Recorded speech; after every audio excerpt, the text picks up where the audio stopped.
toujours que les choses soient parfaites, tu veux toujours être juste, équilibré, irréprochable, mais au fond, tu te sens souvent tendue, exigeante avec toi-même et avec les autres.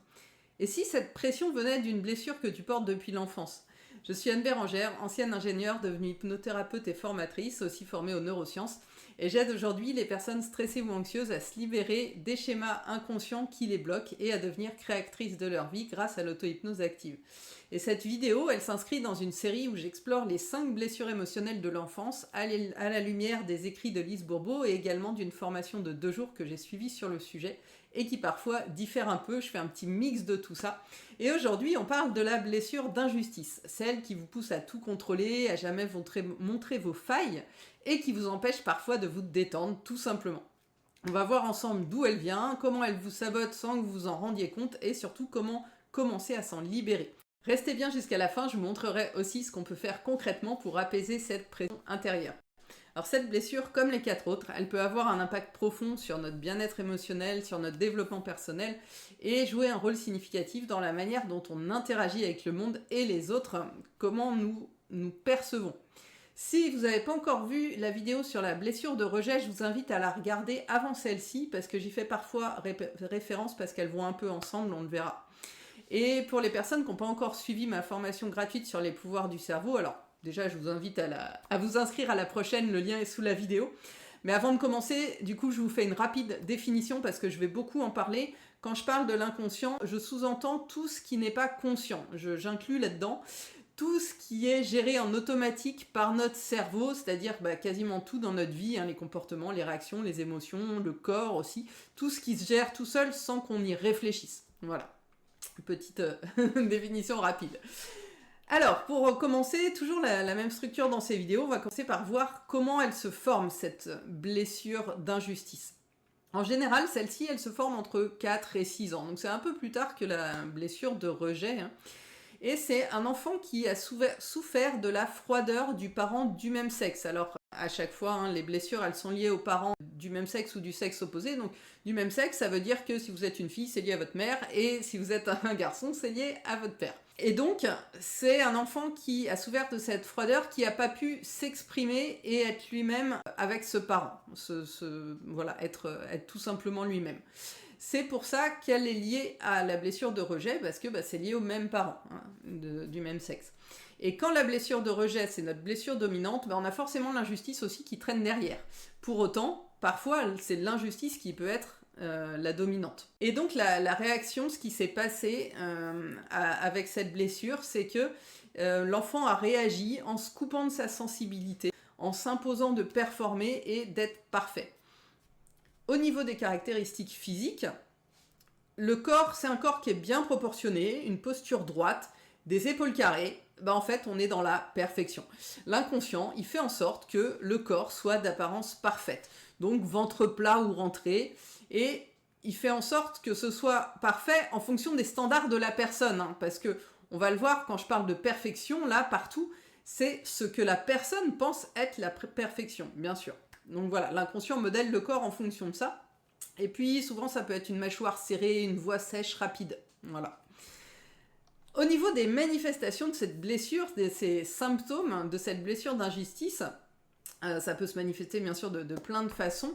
Parmi les signes les plus courants, on va trouver notamment une sensibilité et une réactivité accrue à l'injustice. Les personnes qui ont cette blessure, elles sont très souvent sensibles aux situations et aux comportements qu'elles perçoivent comme injustes. On est toujours dans ce que la personne perçoit. J'insiste bien sur ce mot, c'est ce qu'ils perçoivent, c'est une perception de notre inconscient. Ça ne veut pas dire que la situation est réellement injuste, mais comme pour le rejet que l'inconscient va interpréter comme étant un rejet, là il va interpréter ça comme étant injuste. Dans le rejet, il percevait des choses comme étant des rejets, voilà. Et donc, il est axé là-dessus, donc il va beaucoup plus facilement percevoir des choses comme étant des injustices. Il a son filtre, ses lunettes filtrantes, pour voir de l'injustice partout où il peut, et que ce soit dans la vie personnelle ou dans le monde en général. Et donc, ce sont des personnes qui vont être rapidement affectées par les injustices, qu'elles se produisent dans leur vie personnelle ou dans le monde en général, encore une fois, et réagir fréquemment de façon intense quand elles sont confrontées à des situations perçues comme injustes, encore une fois, c'est leur perception. La colère, la frustration, l'indignation, ça peut être des réactions fréquentes chez ces personnes-là. Et la surréaction, c'est quelque chose qui est juste insupportable, l'injustice, pour ces personnes. Et comme il y a une inversion pour l'injustice, il y a à l'inverse forcément un grand besoin de justice et donc une importance de la justice et du respect des règles. Alors ça peut aller très loin, parce que moi par exemple, enfant, je comptais le nombre de morceaux de pommes de terre dans l'assiette de chacun pour que ce soit juste. Et dans un sens ou dans l'autre, hein, on pourrait se dire c'est pour pas en avoir moins que les autres, mais non, c'est vraiment que ce soit juste, il fallait que ce soit juste, voilà. Et si je faisais au hasard, je pouvais pas savoir si c'était juste, donc c'était pas possible. Voilà. Donc tout doit être juste, justifié et justifiable. Et quand cette personne pense être prise en défaut, elle va se justifier immédiatement. D'ailleurs, souvent, elle prépare ses justifications à l'avance. Et parfois, elle peut même mentir pour se justifier, parce qu'il y a vraiment ce besoin de se justifier.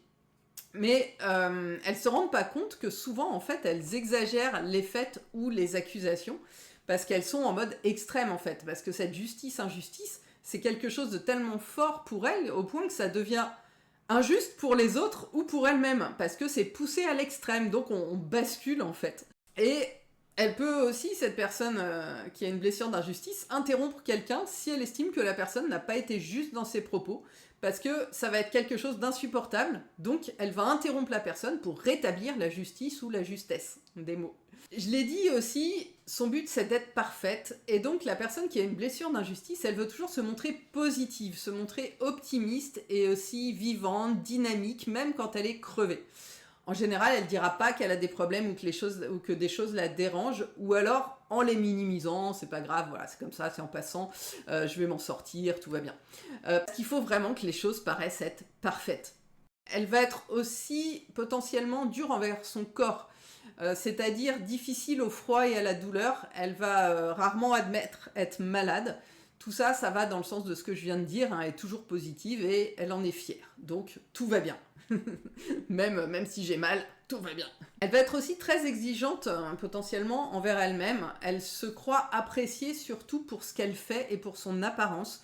Donc tout doit être fait et de façon parfaite pour qu'on l'aime.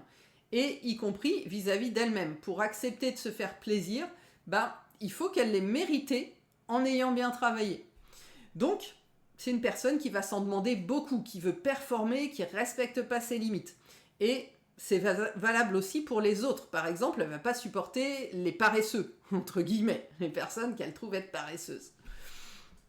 Et puis, encore plus que dans le rejet, parce que dans le rejet, c'était un mécanisme de défense, le perfectionnisme. Dans le rejet, ça faisait partie du masque de fuite, parce que l'erreur peut conduire à être rejetée, mais là, c'est vraiment la base de la blessure. Comme l'était le droit d'exister pour le rejet, ici, c'est la croyance « je dois être parfaite » ou parfait. Et donc, les personnes qui portent cette blessure, elles peuvent se fixer des normes très élevées et être très critiques envers elles-mêmes en cas d'échec, ce qui va ajouter à leur stress et à leur anxiété. Tiens, dites-moi dans les commentaires, est-ce que vous vous sentez parfois obligé d'être parfait, parfaite pour être aimé ou reconnu et que vous pouvez vous permettre aucune faiblesse? Si ça vous parle, vraiment dites-le moi dans les commentaires, mettez-moi « Mon inconscient pense que je dois être parfait » ou « parfaite ». Mon inconscient pense que je dois être parfaite. Voilà, mettez-moi ça dans les commentaires si c'est votre cas. Et ce perfectionnisme, elle l'impose aussi aux autres. Elle va aussi critiquer facilement tous ceux qui n'agissent pas comme ce qu'elle croit être parfait ou juste. Attention, je dis bien ce qu'elle croit. On est toujours dans les croyances. Elle a une idée de la perfection et de ce qui est juste, et il faut que tout rentre dedans. Il faut que tout rentre dans ce cadre de ce qu'elle pense être parfait et juste. Et donc, elle va critiquer facilement tous ceux qui n'agissent pas comme ce qu'elle pense être la perfection ou la justice, de la même façon qu'elle se critique elle-même. C'est cohérent. C'est ce qu'elle s'applique à elle-même, elle l'applique aux autres. Si bien qu'elle peut paraître contrôlante avec les autres si sa perfection est remise en cause et qu'elle se défend. Et je viens d'utiliser le mot défense, et donc on va retrouver ça dans le masque. Parce que le contrôle, justement, c'est en fait un mécanisme de défense, donc on va y venir en parlant du masque qui correspond à cette blessure dans un instant. On va voir ces mécanismes de défense qui sont mis en place et qui, eux, engendrent d'autres symptômes. Mais donc voilà déjà en gros les symptômes qu'on peut retrouver sur cette blessure. Alors bien sûr, ça ne veut pas dire qu'on a tous les symptômes si on a cette blessure. Et tout ça, je le répète, c'est une stratégie de survie de l'inconscient. Il fait ce qu'il pense utile pour qu'on survive, mais ça nous empêche de vivre pleinement. Parce que ce que je n'ai pas précisé, ce qui se passe, c'est que notre inconscient, il a enregistré quand on était enfant toutes ces choses-là, et il va les garder tant qu'on ne va pas les modifier. Donc quand je dis l'inconscient a enregistré, il s'agit en fait d'une route de neurones créée, gravée dans le cerveau, et si on veut aller modifier ça, transformer ce que l'inconscient croit, ce qu'il a enregistré un peu de travers, ou de façon excessive, bah c'est avec lui qu'il faut aller faire ça. C'est pas juste en lui parlant ou en comprenant qu'on va le faire changer d'avis. Il y a des outils pour ça, pour aller vraiment le modifier en profondeur, et c'est exactement pour vous transmettre ces outils, ces techniques qui permettent d'aller modifier vos programmations inconscientes que j'ai créé l'Académie C5A. C5A pour créatrice autonome et apaisée par l'auto-hypnose active. Et je vous prends par la main et je vous explique pas à pas comment faire pour vous adresser directement à votre inconscient, comment lui parler parce qu'il a un langage spécial et quel processus utiliser pour modifier ses croyances erronées qu'il a enregistrées. Tout ce que votre cerveau a enregistré comme étant dangereux, comme pour les phobies. S'il a enregistré qu'un chien, par exemple, c'était un danger mortel, on peut lui modifier cette croyance-là. C'est la même chose pour les blessures, etc. Et donc, je vous montre comment reprogrammer ces schémas inconscients pour arrêter de vivre avec une blessure aux commandes. Je vous en retouche un mot rapide à la fin de la vidéo. Donc, les mécanismes de défense, les masques. Dans la philosophie de Lise Bourbeau, elle décrit des masques qui sont des mécanismes de défense qu'on développe pour cacher nos blessures émotionnelles profondes ou s'en protéger, notamment la blessure d'injustice. Et ces mécanismes de défense sont vraiment des stratégies mises en place par notre inconscient pour nous protéger des émotions douloureuses potentielles. Et là, sur cette réponse de l'injustice, le masque principal, ça va être le masque du rigide. Ce masque, il tire son nom de la manière dont les individus qui le portent vont avoir tendance à développer une apparence de rigidité émotionnelle et comportementale pour se protéger des blessures potentielles, de cette blessure d'injustice. Alors, quelles sont les caractéristiques de ce masque du rigide? Déjà, j'en parlais tout à l'heure, un contrôle excessif. Les personnes qui ont ce masque rigide, elles vont chercher à exercer un contrôle total, excessif sur leur vie, leurs émotions et leurs interactions. Elles ont du mal à laisser place à la spontanéité ou à la vulnérabilité parce qu'elles perçoivent ces éléments comme des signes de faiblesse et surtout d'insécurité. Donc elles sont dans le contrôle permanent pour être parfaites et pour correspondre à la perfection qu'elles pensent que les autres attendent d'elles. Donc ce sont des croyances de ce que c'est d'être parfaite. Elle imagine ce que la perfection veut dire pour les autres. Alors, pour les personnes qui connaissent l'accord Toltec, ne fais pas de suppositions. Là, c'est complètement chaos pour ça. On est à l'opposé de ça. Et donc, elle imagine ce que les autres pensent que c'est la perfection et elle essaye de se conformer à ça. Et comme elle a peur de perdre le contrôle, elle fait tout pour contrôler sa colère. Et la colère, c'est souvent un symptôme sous-jacent de la blessure d'injustice. Et on va la cacher, essayer de la garder pour soi. Les personnes qui portent ce masque rigide, elles peuvent avoir des difficultés à exprimer leur colère de manière saine. Donc soit à un moment, ça pète, ça explose très très fort, soit c'est refoulé et ça peut entraîner des problèmes de santé, notamment des maux de tête, des problèmes digestifs et des troubles du sommeil, parce que ça reste rentré, il ne faut surtout pas l'exprimer. Deuxième symptôme, entre guillemets, expression de ce masque, le contrôle des sentiments d'une façon plus globale. Comme à la base sont souvent des personnes très sensibles, elles se protègent. Le rigide, il ne veut pas ressentir. Alors, encore une fois, c'est bien sûr l'inconscient tout ça, c'est pas conscient. C'est l'inconscient qui gère notre protection. Si vous avez assisté à une de mes formations gratuites, vous le savez. Sinon, vous pouvez vous inscrire à la prochaine, le lien est sous la vidéo. Et donc, il montre difficilement ses sentiments parce qu'il ne sait pas gérer sa grande sensibilité. Il a peur de perdre le contrôle et de ne pas être parfait aux yeux des autres s'il perd le contrôle. Et comme c'est la perfection le maître mot de cette blessure, c'est pas possible. Donc du coup, il peut passer pour froid et insensible parce qu'il se fait croire et il fait croire aux autres que rien ne le touche. D'où le terme de rigide. on retrouve cette froideur dont je parlais au début et qui est à l'origine de cette blessure, la froideur du parent. Et donc, ils croient que les connaissances sont plus importantes que les sentiments. Donc, ça va être des personnes qui ont plutôt tendance à montrer leurs connaissances et pas leurs sentiments. Les sentiments, ça se cache, vous l'avez compris. Troisième manifestation, une forte confiance apparente. Pour masquer leur profonde insécurité intérieure, les personnes qui portent ce masque de rigide, elles projettent une image de confiance excessive. Elles peuvent sembler inébranlables, voire autoritaires, pour éviter que les autres ne devinent leurs doutes ou leurs besoins d'approbation. Donc c'est une grosse carapace. Voilà, faut pas aller voir dessous, parce que dessous c'est tout mou. Et faut pas que les gens aillent voir dessous, parce que c'est pas parfait.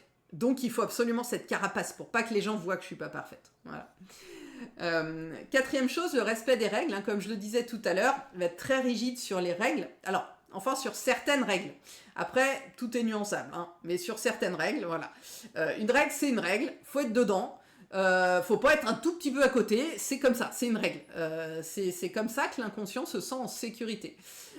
Pareil pour les personnes qui ont suivi ma formation gratuite, on en revient à ça. Son but à l'inconscient, c'est de nous protéger.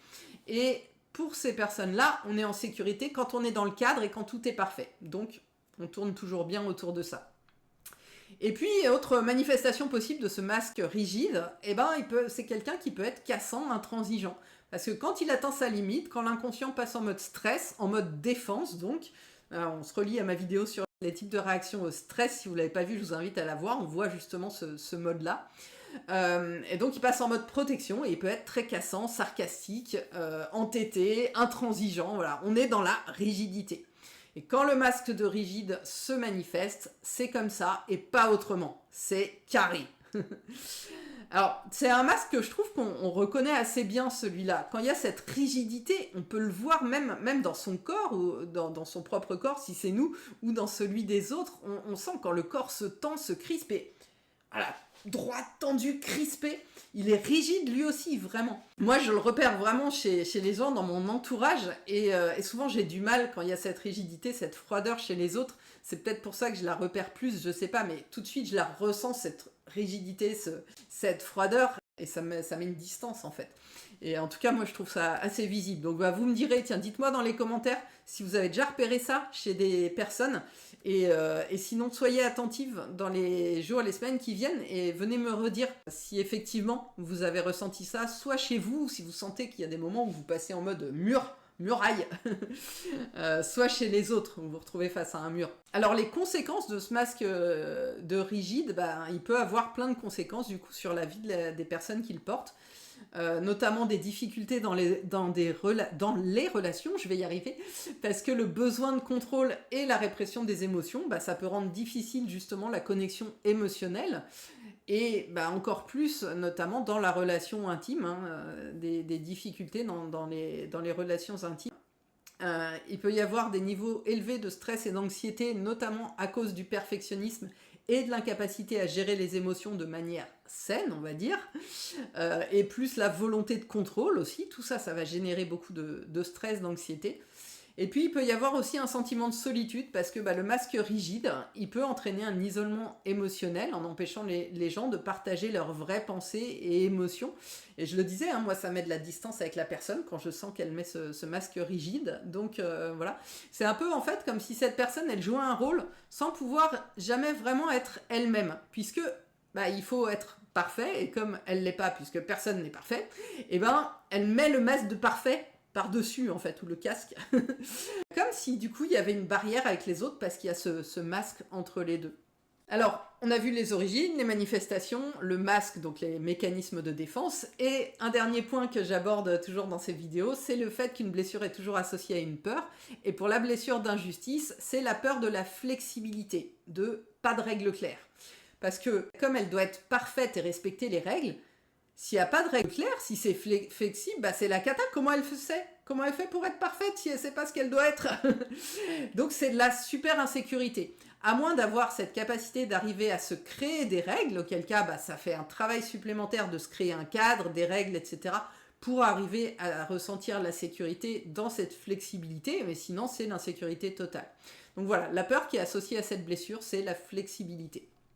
Et les côtés positifs, puisque je termine toujours sur ça, oui, il y en a aussi. Ça va être quelqu'un qui est très méticuleux, précis, et les choses sont bien faites du coup. Bah, oui, elle tend vers la perfection, alors par contre ça prend du temps, potentiellement, mais ce sera bien fait. Alors pourquoi c'est intéressant de connaître tout ça, pourquoi je vous explique toutes ces caractéristiques? Bah déjà, pouvoir détecter ce masque et l'activation de la blessure d'injustice chez les autres, comme pour les autres blessures, ça va permettre de comprendre certaines réactions qui sinon pourraient être mal vécues, mal comprises et engendrer des problèmes.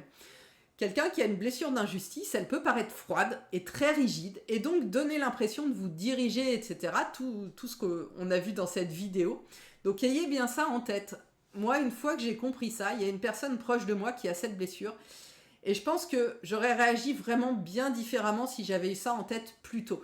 Et cette rigidité et ces réactions vraiment très tranchantes, parfois, elles m'impactaient beaucoup jusqu'à ce que j'en ai peur, en fait. Ça me la faisait craindre et j'avais peur de cette personne qui était pourtant une proche.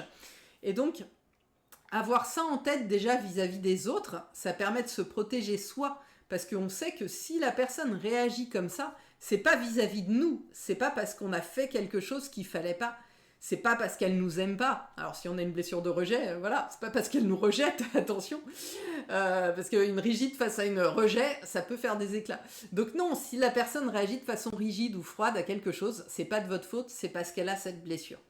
Et puis surtout, en comprenant ces symptômes et en les reconnaissant en nous-mêmes, déjà on peut détecter les moments où ça se met en place, ce masque, les moments où vous vous tendez, les moments où vous devenez rigide avec les gens, potentiellement un peu plus cassant, un peu un mur. Et ça, vous pouvez le repérer et vous dire ah tiens, mon inconscient, il réagit là, il se sent en insécurité, il est en train de me protéger en mettant cette rigidité. Ok, c'est noté. Et en reconnaissant tout ça, après, c'est possible de commencer le processus de guérison, entre guillemets. On ne parle pas de guérison, c'est pas une maladie, voilà. Mais d'aller mieux. Donc la prise de conscience, c'est la première étape cruciale. Et comme vous l'avez compris, il y a une origine à cette blessure, un moment qui l'a déclenchée et qui fait qu'ensuite elle se réactive régulièrement. Et tout ça, bien sûr, c'est géré, comme je l'ai beaucoup dit, par notre inconscient. Ça se fait totalement à notre insu, automatiquement. C'est pas nous consciemment qui nous disons tiens là je vais être rigide parce que à ce moment-là parce que ça va me protéger. Non, c'est notre inconscient qui fait ça tout seul, qui réagit comme ça, qui tente de vous protéger avec cette réaction. Et donc en amenant l'inconscient à retrouver l'origine, parce que lui il stocke tout, il sait tout, si vous avez suivi une de mes formations vous le savez, et donc en l'amenant à faire ce qu'il faut pour modifier son vécu de ce moment-là pour qu'il le vive mieux, et après, c'est possible de se détendre, de lâcher prise, de trouver la paix intérieure et de développer une plus grande tolérance face aux imperfections de la vie pour pouvoir vraiment construire des relations plus saines et plus épanouissantes, pour pouvoir réduire le stress, favoriser un bien-être émotionnel plus profond, etc. Et c'est justement pour ça que j'ai créé l'Académie C5A dont je vous parlais tout à l'heure. Donc c'est un accompagnement dans lequel je vous transmets l'auto-hypnose active pour pouvoir vous-même, en toute autonomie, aller dialoguer avec votre inconscient. Auto-hypnose, ça veut dire quoi? Ça veut dire se connecter avec son inconscient. Et donc, pour aller reprogrammer ces schémas de perfection, de contrôle, de rigidité, etc., qui ne sont pas vous, qui sont juste des stratégies de survie mises en place par votre cerveau, par votre inconscient, il y a longtemps. Et donc, je vous montre pas à pas comment retrouver l'origine inconsciente de ces blessures, comment amener votre cerveau à relâcher la pression pour enfin respirer et retrouver ce que vous cherchez en voulant être parfaite, l'amour, la reconnaissance, etc. Mais de vous, pour vous. Alors si vous voulez en savoir plus et surtout avoir tous les outils pour vous libérer du stress de façon durable, l'académie est peut-être faite pour vous. Mes infos sont sous la vidéo, vous pouvez me contacter pour en parler tranquillement. Et si cette vidéo vous a parlé, pensez à la liker, à la partager à un ou une amie perfectionniste. On en connaît tous une ou un, je pense, voire plusieurs. Et puis surtout, observez-vous dans les prochains jours ou observez les autres quand vous vous sentez tendu, rigide dans l'exigence ou dans la justification. Demandez-vous, et si c'était mon inconscient qui réagissait? Et juste ce petit décalage, ce petit pas de côté, il peut déjà tout changer. Alors je vous retrouve très vite pour la prochaine vidéo. Et en attendant, souvenez-vous, vous n'avez pas besoin d'être parfaite pour mériter l'amour, vous méritez déjà, juste parce que vous êtes vous.